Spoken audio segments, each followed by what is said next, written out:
আলোচনা প্রসঙ্গে প্রথম খণ্ড বইটির সত্ত্ব সৎসঙ্গ পাবলিশিং হাউস কর্তৃক সংরক্ষিত। 18ই আষাঢ় মঙ্গলবার 1347 বঙ্গাব্দ, 2রা জুলাই 1940 খ্রিস্টাব্দ। বরিশালের অতুলদা, অক্ষয়দা ইত্যাদি কেষ্টদা ও আরও কজন রাত্রে শ্রী শ্রী ঠাকুরের কাছে বসে আছেন। শ্রী শ্রী ঠাকুর নানা কথা বলছেন। পুরুষের অনুলোম অসবর্ণ বিবাহ ও বহুবিবাহ একান্ত দরকার। বহুবিবাহ হতে শুরু করলে নিকৃষ্ট পুরুষরা মেয়ে পাবে না, ফলে অন্য সমাজ থেকে অনুলোম ক্রমে মেয়ে আহরণ করতে চেষ্টা করবে। এতে সমাজ পুষ্টই হতে থাকবে। সমাজের আত্মীকরণ ও আপ্তীকরণ ক্ষমতাও বেড়ে যাবে।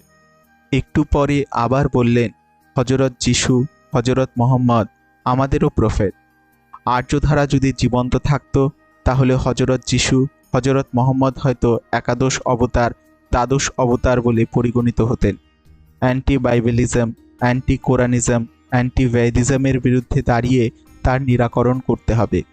শাক্ত বিপ্র ও বৈষ্ণব বিপ্র পরিবারে যেমন বিয়ে শাদীর কোনো নিষেধ নেই, সৌর বিপ্র ও গানপত্য বিপ্র যেমন বিয়ে চলতে পারে, ইষ্ট কৃষ্টি ও পিতৃপুরুষের ঐতিহ্যবাহী রসুলভক্ত বিপ্র, বুদ্ধভক্ত বিপ্র, খ্রিস্টভক্ত বিপ্রের সঙ্গেও তেমনি বিধিমাফিক বিয়ে থাওয়া হতে পারে। এতে কোনো বাধা নেই, কারণ স্বধর্ম ও কৃষ্টিনিষ্ঠ থেকে যে কোনো পুরায়মান মহাপুরুষের প্রতি শ্রদ্ধানতি নিয়ে চলা ধর্মের পরিপন্থী তো নয়ই, বরং পরিপোষক। তবে প্রত্যেকটি বিয়ের ব্যাপারে খুব হিসাব করে চলতে হবে, যাতে কোনো রকমের বত্যই কিছু বা প্রতিলোম সংস্রব কিছুতেই না ঘটে। 19শে আষাঢ় বুধবার 1347 বঙ্গাব্দ, 3রা জুলাই 1940 খ্রিস্টাব্দ। অক্ষয়দা, কেষ্টদা আরও অনেকে সকালে শ্রী শ্রী ঠাকুরের ঘরে বসে আছেন। শ্রী শ্রী ঠাকুর, অর্গানাইজেশনের জন্য ভালো লোকের দরকার। অ্যাক্টিভ, সিনসিয়ার এবং কমন সেন্স ওয়ালা লোকই অর্গানাইজেশনের উপযুক্ত। অর্গানাইজেশনের ইনস্টিংক্ট আমাদের মধ্যে ঢোকা চাই। একজনে হয়তো তোমাকে অযথা কিছু বলল, অমনি যদি আর একজন এসে তাকে ধরে, তাকেই বলে অর্গানাইজেশন। প্রত্যেকে প্রত্যেকের জন্য ফিল করবে, প্রত্যেকে নিজের কাজ করবে, প্রত্যেকে প্রত্যেককে হেল্প করবে। এটা বোঝা চাই, যদি কেউ এফেক্টেড হয় সে নিজেও তাতে এফেক্টেড হচ্ছে। সে তার স্থান ছেড়ে আউট অফ ইনফিরিয়রিটি অন্য কেউ হতে চাইবে না। সগৌরবে তার দায়িত্ব সম্পাদন করে অন্য সবার সুবিধা করে দেবে। আমাদের এই বডি সিস্টেমের মতো হওয়া চাই।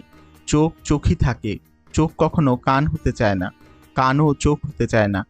তাহলে গণ্ডগোল উপস্থিত হয়। প্রত্যেকটা পার্টকেই হেল্প করে, নিজের কাজ করে যায়। জানে তা না হলে সমগ্র শরীর নিয়ে নিজেও দুর্বল হবে, মারা পড়বে। এতখানি অটোমেটিক হওয়া যায়। 28শে আষাঢ় শুক্রবার 1347 বঙ্গাব্দ, 12ই জুলাই 1940 খ্রিস্টাব্দ। অরুণ খুব অন্যায় করার দরুন শ্রী শ্রী ঠাকুর তাকে বেশ করে পিটুনি দিয়ে দিলেন। সকলে শ্রী শ্রী ঠাকুরের রাগ দেখে ভয়ে জড়সড়।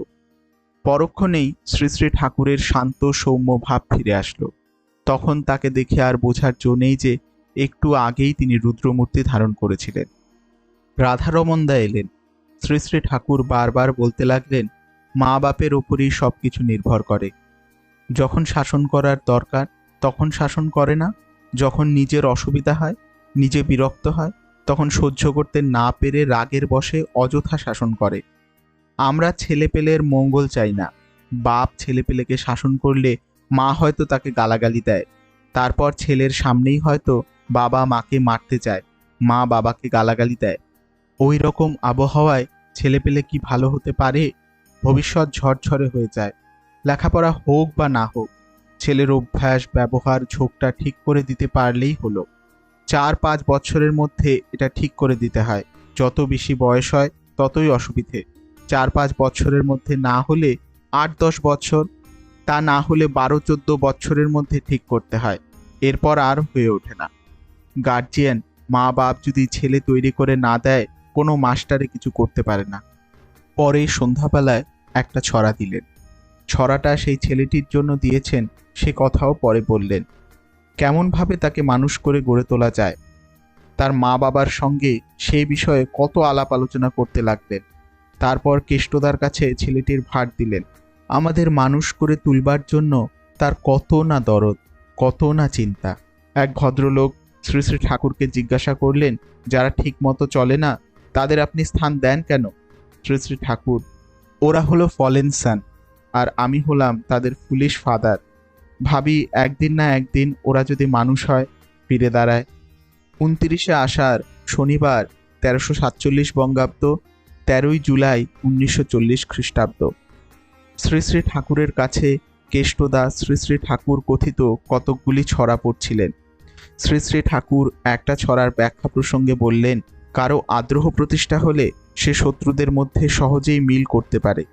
সর্বগত বীজ সম্পর্কে আলোচনা প্রসঙ্গে বললেন, সর্বগত বীজের রকমটা অনুসন্ধিৎসার ফলে যার মধ্যে ফুটে ওঠে, সে যে কোনো অবস্থাকেই তার নিজের ফেভারে নিয়ে আসতে পারে। শ্রীকৃষ্ণের জীবনে এটা খুব স্পষ্ট দেখতে পাওয়া যায়। তার সব জীবনটা যেন একেবারে ভগবান, আর সব কিছুর এমনতর অনুকূল নিয়ন্ত্রণই অর্গানাইজেশন। কথায় কথায় শ্রী শ্রী ঠাকুর বললেন, ছড়াগুলির মিনিমাম কনসেপশন যদি প্রত্যেক পরিবারে থাকে এবং তারা কাজের ভেতর দিয়ে যদি তা অনুসরণ করতে চেষ্টা করে, তবে আর কিছু লাগে না। সরোজিনী মা শ্রী শ্রী ঠাকুরকে জিজ্ঞাসা করলেন, আমাদের খোকা সিনেমা দেখতে চাচ্ছে, কি করব? শ্রী শ্রী ঠাকুর, না, যেতে দিয়ে কাজ নেই। তার একটু পরেই অরুণ এলো। তাকে দেখে বললেন, দেখ, যতদিন এখানে সিনেমা না গড়ে তুলতে পারবি ততদিন সিনেমা দেখতে যাবি না।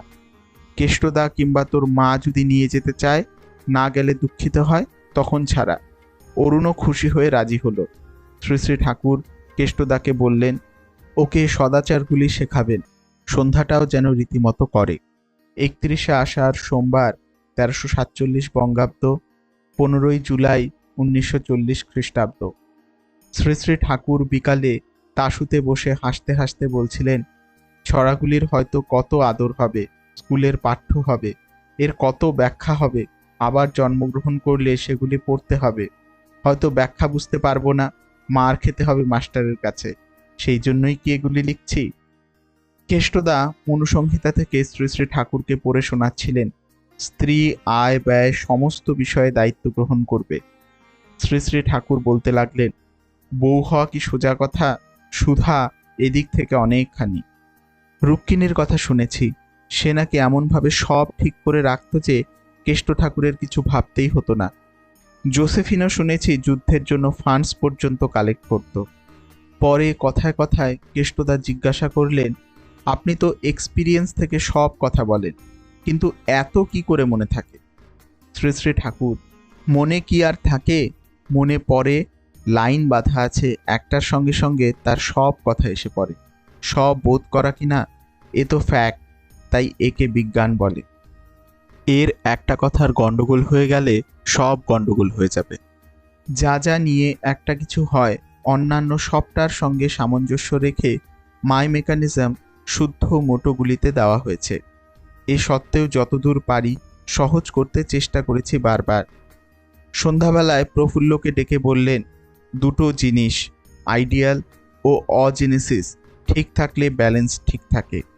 একটু পরে গম্ভীরভাবে নিশ্চয়তার কণ্ঠে বললেন, দেখ, ইষ্ট স্বার্থ প্রতিষ্ঠাপর হয়ে যজন যাজন ইষ্টভৃতি করে যাওয়াই সব। এর জেল্লা যার যত বেশি এবং বৃত্তি যার যত নিয়ন্ত্রিত, সে তত বড়। যারা বড় হয়েছে তারা কোনো না কোনোভাবে এটা করেছে। অনেক রাত্রে একটি দাদা শ্রী শ্রী ঠাকুরকে একটি অভিযোগ জানাতে আসেন। তখন সেই সঙ্গে সংশ্লিষ্ট কয়েকটি ভাইকে শ্রী শ্রী ঠাকুর ডেকে পাঠান। তারা আসলে অভিযোক্তাকে শ্রী শ্রী ঠাকুর বলতে লাগলেন, যখন শুনেছিলে তখনই শুনে নেওয়া উচিত ছিল। সত্যি ব্যাপারটা কি, মিটমাট করে ফেলা উচিত ছিল। 3 মাস ধরে তোমার মনের মধ্যে এসব অনুযোগ মজুদ হয়ে তোমার মাথা গরম হয়ে উঠেছে। মানুষের কথায় বিশ্বাস করতে করতে তোমার বিশ্বাস সহজ হয়ে গেছে। এখন সবই তুমি বিশ্বাস করতে পারো। কেউ যদি বলে যে আমি তোমার সর্বনাশ করতে চাচ্ছি, তা তুমি বিশ্বাস করতে পারো, কিন্তু তোমার সম্বন্ধে সে কথা কেউ বললে আমি বিশ্বাস করতে পারি না। সংশ্লিষ্ট একটি দাদাকে বললেন, পরের কাছে শুনেই তুমি চটে গেলে? কিন্তু বেকুব, তুমি বিনীতভাবে সব কথা ওকে গিয়ে খুলে বলতে পারলে না? তা না করে অযথা যার তার কাছে স্পর্ধা প্রকাশ করতে লাগবে। এটা ভালো করনি। আর একজনকে লক্ষ্য করে বললেন, এরা এমন হয়েছে যে একজনের কথা আর একজনকে এমন করে বলবে যাতে বিরোধ বাঁধে, পরস্পরের মধ্যে মিল যাতে হতে পারে সেদিক দিয়ে যাবে না। এই রকমটাই সংহতি নষ্ট করে। অমিলের নিরসন করে মিল করতে পারাই তো কৃতিত্ব। সেই বুদ্ধি যদি না গজায় সকলেরই ক্ষতি।